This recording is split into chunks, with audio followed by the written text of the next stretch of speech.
بسم اللہ الرحمن الرحیم۔ آدم علیہ السلام روئے زمین پر بسنے والے تمام انسانوں کے باپ تھے۔ جتنے بھی انسان اس دنیا میں موجود ہیں سب آدم کی اولاد ہیں۔ حضرت آدم علیہ السلام کو یہ شرف حاصل ہے کہ اللہ تعالیٰ نے خود ان کو اپنے مبارک ہاتھوں سے بنایا۔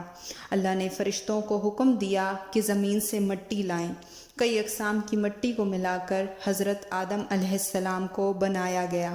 جیسے جیسے مٹی مختلف تھی، انسانوں میں بھی فرق پایا جاتا ہے، بعض سرخ، بعض سفید، کچھ نیک تو کچھ خبیث۔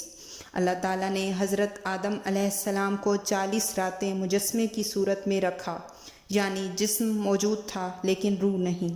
حضرت آدم علیہ السلام کا قد کم و بیش 40 میٹر تھا۔ حضرت آدم علیہ السلام میں جب روح پھونکی گئی تو اللہ تعالیٰ نے حضرت آدم علیہ السلام کو حکم دیا کہ فرشتوں کو سلام کریں۔ حضرت آدم علیہ السلام نے فرشتوں کو سلام کیا اور فرشتوں نے حضرت آدم علیہ السلام کے سلام کا جواب دیا۔ پھر اللہ تعالیٰ نے فرشتوں کو حکم دیا کہ حضرت آدم علیہ السلام کو سجدہ کریں۔ یہ سجدہ تعظیمی تھا۔ تعظیمی سجدہ پہلے جائز تھا مگر اب نہیں ہے، چنانچہ فرشتے اللہ تعالیٰ کا حکم بجا لائے، مگر ابلیس نے یہ کہہ کر سجدہ نہیں کیا اور اللہ تعالیٰ کی نافرمانی کی کہ میں انسانوں سے افضل ہوں کیونکہ مجھے آگ سے بنایا گیا ہے اور یہ مٹی سے بنے ہیں۔ اللہ تعالیٰ ابلیس سے ناراض ہوئے اور اسے بارگاہ سے نکلنے کا حکم دیا۔ ابلیس نے اللہ تعالیٰ سے قیامت تک کی مہلت مانگی اور اللہ نے اسے زندگی بخش دی۔ جب ابلیس کو یقین ہو گیا تو اس نے کہا کہ میں بنی آدم کا دشمن رہوں گا، انہیں وسوسے میں ڈال کر بھٹکاتا رہوں گا، انہیں گناہ پر اکساؤں گا۔ اللہ تعالیٰ نے حضرت آدم علیہ السلام کے لیے حضرت حوا کو آدم کی ہی پسلی سے پیدا کیا۔ اللہ نے حضرت آدم علیہ السلام کو تمام علم سے بھی نوازا۔ جب فرشتوں نے حضرت آدم علیہ السلام سے حوا کے بارے میں پوچھا تو آدم علیہ السلام نے بتایا کہ ان کا نام حوا ہے۔ فرشتوں نے پھر پوچھا کہ حوا نام کیوں رکھا ہے؟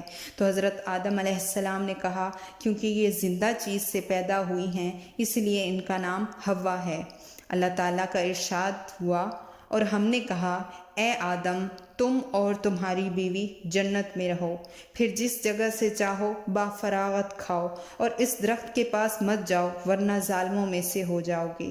اس طرح اللہ تعالیٰ نے حضرت آدم علیہ السلام اور حوا علیہ السلام کو ایک درخت کا پھل کھانے سے منع کیا۔ ابلیس جو کہ انسانوں کو بھٹکانے کا ارادہ کر چکا تھا، اسی لیے اس نے حضرت آدم علیہ السلام اور حوا علیہ السلام کے دل میں وسوسے ڈالنے شروع کر دیے کہ یہ پھل کھانے سے ہمیشگی اور بقا ملتی ہے اور کبھی نہ ختم ہونے والی بادشاہت ملتی ہے، اور اس طرح حضرت آدم علیہ السلام نے اپنی زندگی کی پہلی اور آخری خطا کی اور دونوں نے اس درخت کا پھل کھا لیا۔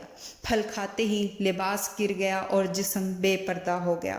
دونوں نے درختوں کے پتوں سے خود کو ڈھانپا۔ حضرت آدم علیہ السلام اور حوا علیہ السلام نے اللہ تعالیٰ سے اپنی خطا پر معافی مانگی۔ اللہ نے ان کی توبہ قبول بھی کر لی لیکن جنت سے اترنے کا حکم دے دیا اور دونوں جنت سے زمین پر اترے۔ ایک روایت کے مطابق حضرت آدم علیہ السلام کو ہند میں اور حوا علیہ السلام کو جدے میں اتارا گیا۔ حضرت آدم علیہ السلام نے اتر کر حوا علیہ السلام کو تلاش کیا اور دونوں مکہ میں موجود میدان عرفات میں ملے اور ایک دوسرے سے وہاں تعارف ہوا۔ اسی وجہ سے یہ میدان عرفات کے نام سے مشہور ہوا۔ جب آدم علیہ السلام زمین پر اترے، بدن پر لباس بھی تھا اور کام کاج کے سارے طریقے بھی بخوبی جانتے تھے۔ پہلا کھانا بھی اس طرح تیار کیا گیا کہ حضرت جبرائیل علیہ السلام گندم کے کچھ دانے لائے، انہیں بویا گیا، پھر تیار ہونے پر کاٹا گیا، پھر بھوسی سے دانہ الگ کیا گیا اور پھر اسے پیس کر اس سے روٹی تیار کی گئی۔ حضرت آدم علیہ السلام اور حوا علیہ السلام نے اس دنیا کو مردوں اور عورتوں سے آباد کیا۔ حوا علیہ السلام نے آدم علیہ السلام کے لیے 20 ولادتوں میں 40 بچوں کو جنم دیا اور اس طرح انسانوں کی افزائش شروع ہوئی۔ جب آدم علیہ السلام کی وفات ہوئی تو ان کی عمر تقریباً 960 سال تھی۔ فرشتوں نے حضرت آدم علیہ السلام کی روح قبض کی، انہیں غسل دیا، کفن دیا، نماز جنازہ پڑھائی اور پھر قبر میں اتار کر اوپر مٹی ڈالی۔ اس طرح فرشتوں نے اولاد آدم کو کفن اور دفن کے احکامات بتائے۔